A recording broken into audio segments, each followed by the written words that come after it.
উম্মত গুনার সাগরে ঢেউ খেলতেছে। আপনারা বাচ্চা ছাড়া জানেন না, এক এক যুবক মোবাইলে রাত নাই দিন নাই, 3 দিনে 3 সপ্তাহ, 1 সপ্তাহ, 2 সপ্তাহ।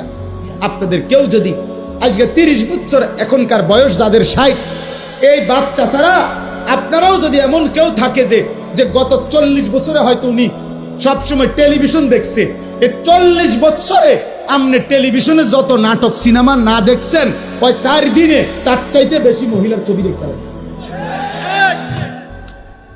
হিসাব বুঝেন নাই? আমি ওইটা সমর্থন করছি না। 40 বছরের গুনাহ মানে বুঝাইতে চাইলাম, গুনার মাত্রা এখন এত বেশি পরিমাণে বাড়ছে যে ছেলেরা, মেয়েরা, পুরুষেরা, সন্তানরা গুনার সাগরে হাবুডুবু খাচ্ছে।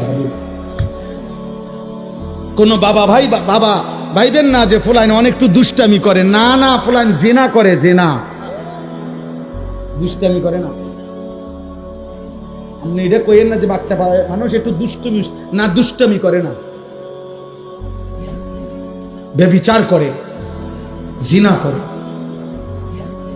12 বছরের, 14 বছরের, 13 বছরের ছেলের দাপটে ঢাকা শহরে অসংখ্য কিশোর বাচ্চা, 12-14 বছরের ছেলে সরাসরি কিশোর গ্যাং সাফাতি দিয়া কোবায় মানুষ,